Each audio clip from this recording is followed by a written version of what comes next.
I'm Mel Platt, talent strategist, coach, and someone who survived Big Law, Big Four, and more than a few broken org charts. I'm Francesca. I've led people strategy at Nike and Deloitte. I like my advice how I like my coffee, strong and no bullshit. We host Your Work Friends, the podcast that breaks work down so you stay ahead. We talk work stuff, the human stuff, the awkward, messy, what the is actually happening stuff. Each week, we drop new episodes with real talk, smart guests, fresh insights, and straight up advice. Hit play, we've got you. Ahas and ahas, and yeah, the occasional F-bomb. Or two. Mel, what's going on? What's the good word? Have you watched The Conclave yet? Did you watch The Conclave? I have not, but man, U.S. Pope and in your hometown. Chicago. I know. Look at the connection. You're welcome. It was really, it's interesting. It's exciting. What does that mean for the church? I have no idea. Yeah, no clue. If you want to go for a different aspect of papal life, the Wall Street Journal's podcast, The Journal, did an amazing episode on the financial crisis hitting the Vatican. Completely worth the listen, especially if you're curious about what this new Pope's mandate might be. Yes, a saint, but also has to be a CFO. So there you go. It'll be interesting. Yeah, the church is a big business. Yeah. So there was some papal news that dropped this week, which we certainly don't cover on this pod. Promotion at the Vatican, which is pretty exciting. Yeah, promotion at the Vatican. Some of the funniest things I've seen so far on TikTok, like his siblings are on TikTok being interviewed. Imagine you're just like, yeah, my brother's the Pope. And this one girl said her mom dated him in high school and he talked, I don't know how true this is, so to get with a giant like salt shaker of salt, but like they were joking around about how, oh, your first boyfriend is now the Pope. Oh my God. I would die happy. Like, how funny is that? Like, you can't beat that in cocktail conversation. Like, you've now just won for life the fun fact about me icebreaker challenge at anything you do. 1000%. Like, two truths and a lie. You're fucked if you're in a conversation with that person. They have the best one. They have the best one. We're back with New Week, New Headlines. What are you talking about today? Yes, I am talking about the Wall Street Journal article that came out, really scathing 110-hour work weeks. This article is claiming that a 110-hour work weeks were driving young bankers at a boutique Midwest firm to the brink. So I'm going to talk about that. I feel like we're hearing more and more 110-hour work week conversations. Those don't always end well at all for people. Not at all. What about you? What are you covering? I'm talking about the impacts of tariffs on employment in small and medium-sized businesses because they make up the backbone of this economy. And we're already starting to see less hiring because of the tariffs. So I want to talk about what's going on and if they continue, what you can expect from a job market perspective. Oh, yeah, there you go. Ooh. I know everyone's probably sick of hearing about tariffs, and they have very specific job implications. You're starting to hear the stories in daily life, and it got me thinking about what is happening, what's going to happen, and what could happen, specifically as it relates to small and medium-sized businesses. Because small and medium-sized businesses in the US make up 99.9% of the businesses in the US, and they will be the most impacted by tariffs. So I wanted to look at, if that goes, what happens, especially to employment. Hearing stories about people that ordered $1,100 of clothes from China and they're getting a bill from DHL for $2,300, or a florist that used to sell a rose stem for 65 cents is now having to sell it for $1.89. Are you hearing these stories? Yeah. I watched a congressional hearing this week about the impact of small business. This retailer was sharing that she needs to do her holiday orders within the next 2 weeks, but she can't. She used the example of the popular mid-calf boot. I like a good mid-calf. Who doesn't? Wrong with Every it. fall, buy a fresh pair. But that's her most popular item. And it typically costs her $50 to work with artisans and craftsmen in China to make these boots. And what they were telling her now is the cost is going to be approximately $150 to get that same product. That was the price she would charge her customer for the boot because they're custom made boots. But in order for her to make the same profit, she now has to charge $300 for that boot, and that will alienate her customer base. And so it's not a good financial decision. And that was an example of one product she can't order for her holiday inventory, which essentially impacts her entire business. Yeah. And for her current inventory, she has shipment to be picked up, but she can't, in good conscience, pay the tariffs on it because it's worth more than the goods she bought. And so now it's a poor financial decision. So that could bankrupt her business. So she's not picking up the goods she needs. So essentially, her shelves, they're going to be empty. She's not going to be able to fulfill orders and she's going to go out of business as a result. We're seeing tariffs for various countries from 10% all the way up to 145%, aka China. Small and medium-sized businesses get about 46% of their goods from China. So your story around the shop owner with the boots is something that is almost half of small and medium-sized business owners are facing. Yep. And to understand the full impact of it, I think we need to look at just how important SMBs or small and medium-sized businesses are to the US economy. They make up anywhere between 33 to 35 million businesses in the US. They represent, like I said, just to repeat, because it's very important, 99.9% of all US businesses, and they employ almost half of the people in this country. They contribute 43.5% to the US GDP, about $5.9 trillion. And when we talk about SMBs, we're talking about any company that has 500 or fewer employees.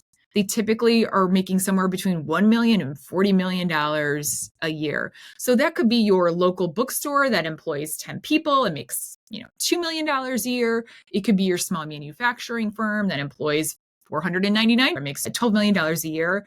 That makes up 99.9% of the businesses in this country. And like I said, most of those businesses are getting goods from other countries. Almost half of them are getting their goods directly from China, which right now is standing at 145% tariff, which people cannot afford. These businesses, when they hurt financially, it hurts employees. We feel it through job losses, price increases, and reduced spending power. And these are the things that we started seeing these really start to hit last week, but over the next couple of weeks, be on the lookout over the next couple of months. Let's talk about just supply chain disruptions. Again, getting those goods to get on the shelves so we can continue to have employees that are stocking those shelves, selling those goods, putting them all together, whatever. Ocean freight, you and I have been talking about supply chain and what's going on with the ports this week. Overall, from China, it's down 50 to 60% since tariffs took place. The Port of LA, which is the biggest port on the West Coast, is down 35%. Over here in Portland, we're down 51%. Tacoma's down 28%. 89% of companies have already canceled orders due to uncertainty. And this has such huge ripple effects. You and I were talking earlier, for every container, i.e. that big box that they put on the back of a truck to ship somewhere else, those come off of ships. For every 4 containers unloaded in the US, that's 1 American job. So when you have traffic down 35%, 51%, 28%, we're already seeing unemployment. And we're already starting to see this. Employment in small and medium-sized businesses declined already last month. This time last year, it was 1.6%. This year, it's 3%. That equates to 366,400 less jobs in the small and medium-sized business space than there were last year. So we're already starting to see it. Most of these small and medium-sized businesses are a bit in survival mode. They're freezing hiring, they're laying people off, and they're waiting to see what's going to happen because they don't know if they can buy, they don't know if they can hire, they don't know if they can hold on. You've talked about this, but right, like the implications, it's after those 4 containers, that 1 dock worker's job is gone. But then the truck driver who would pick up those goods, their job is gone. Down to the stock person who would stock the shelves, that person's job is gone. Now all of a sudden it's 3 jobs gone automatically from this one downstream effect. It's going to get really intense really quickly. Love that funnel that you just walked us through in terms of that's the impact of jobs. On the other end, on the consumer end, prices of things that are on the shelf are going to go through the roof. The boots you paid $150 for last year, at minimum, they're going to be $250, maybe Right. $300. And so you're going to buy less. And the less you buy, the less jobs there are. So now we're in this vicious cycle. This has done irreversible damage to small and medium-sized businesses, because even if they said, psych, we'll go back to the way it was, go back to your shoe lady, right? If she makes half the sales she made last year, that's enough to put most small, medium-sized businesses under. Right out of business. Yeah, they're out. This is not a what should you do? It's an awareness of my biggest concern with these tariffs is not large companies, it's small and medium-sized companies that might not survive this. So much of your life is experienced within a 10, 15-mile radius. Yeah. Protect that. This is the thing when life feels on fire for me, is to start thinking about what can I control? What are little things I can do? Like buying a book from Powell's instead of buying a book from Amazon. Wall Street Journal came out with an article this week titled 110-Hour Workweeks Drove Young Bankers at a Boutique Firm to the Brink. This article alleged that junior bankers at Robert Baird's industrials team endured extreme workloads, often exceeding 110-hour work weeks. The article also alleged that there was a morale-boosting pizza party that turned into a call for increased performance. Many assumed the party was a gesture of appreciation for the hard work that they've been doing over past several weeks. Like some of them had been working around the clock, sleeping in the office, all the bad things that are equated to this. However, during that gathering, managers told the team that they needed to step up their performance. And when some bankers raised concerns about their long hours, they were told they should work more efficiently. Reports also indicated that some employees suffered severe health issues, including hospitalization. Again, all alleged. The situation garnered attention after an anonymous online post went viral, leading to internal discussions and the dismissal of a mid-level banker who had been associated with the demanding work culture. And I just want to call out, this isn't unique, as you just mentioned, right? You and I have seen this popped up all the time. And in fact, last year alone, we did an entire little mini study on the salaried worker, because this is across industries. We see it in legal, we see it in consulting, we see it in healthcare, we see it in banking. And what we're seeing is that there are these persistent challenges, right, across anything that's having to do with well-being or boundaries with work. Despite public outcries about this, despite people crying uncle because you're a human being, not a robot who shouldn't be working 24 hours a day. It's not unique. And last year, Bank of America was also under scrutiny for something similar, for another alleged banker's death related to 100-hour work weeks. And Korn Ferry, I just highlighted them last week in my newsletter. They came out with an article talking about the 60-hour work week and in the return, not that they were not advocates for it, but their research was amplifying how even if you work 50, 55 hours a week, you're not doing your best work. That's a wall. That's the max most people can work. And so my question is, if that's the max, and we know this is the capacity limit for human beings, why are we asking for more? And if you're a client or a stakeholder or a shareholder, why are you expecting more when people aren't going to do their best work and you're not going to get the best work from them? Just seems like a snake eating its tail at this point. What do you think about this? I think it points to a strategy that's not working. I think it points to using a very lazy tactic, i.e., asking people to just be more efficient and work more, as opposed to recognizing that you actually need more people or more agentic AI or something of the sort. Your resource planning is off completely. Yeah. And it also philosophically and morally is beneath the position of leadership. 100%, because leadership models the way. At least it sparked a conversation, and whoever was allegedly causing the issue removed immediately, because sometimes it is that you find out that there's somebody who's asking people to work nights and weekends. Yeah. And that's not your culture, nor do you want it to be. But damn, leaders have a responsibility here to protect the health and well-being of the people that work for them. You hear these stories, and I always try to get to the bottom of what is that leader or that boss or that company, what do they really think about employees? Like, how do they view them?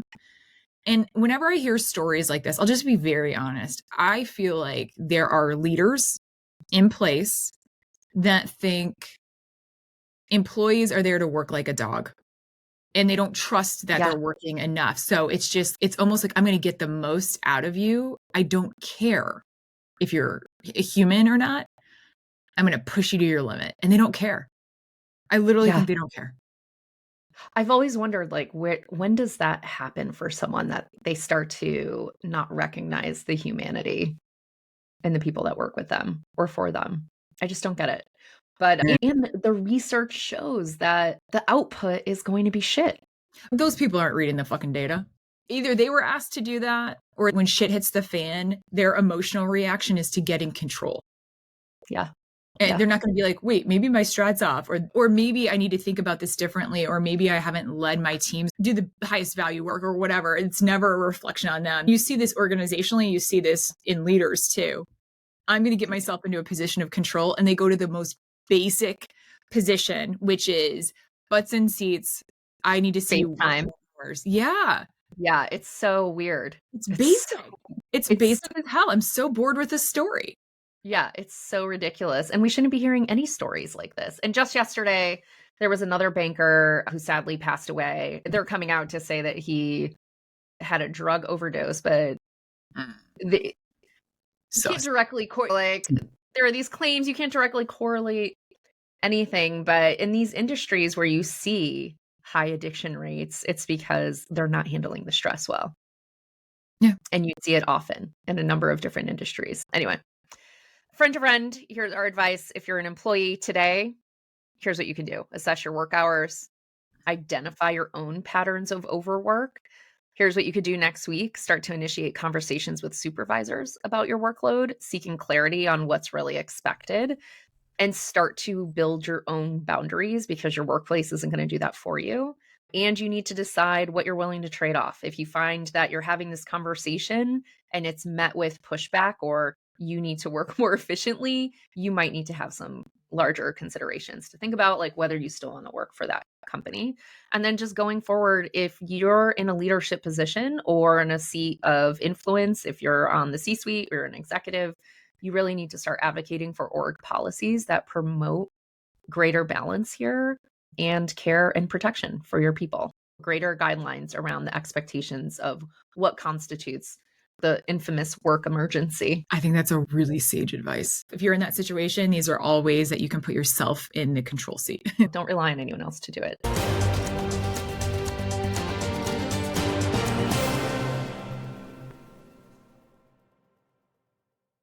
This episode was produced, edited, and all things by us, myself, Mel Plett, and Francesca Ranieri.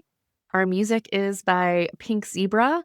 And if you loved this conversation and you want to contribute your thoughts with us, please do. You can visit us at yourworkfriends.com, but you can also join us over on LinkedIn. We have a LinkedIn community page, and we have the TikToks and Instagrams. So please join us in the socials. And if you like this and you've benefited from this episode and you think someone else can benefit from this episode, please rate and subscribe. We'd really appreciate it. That helps keep us going.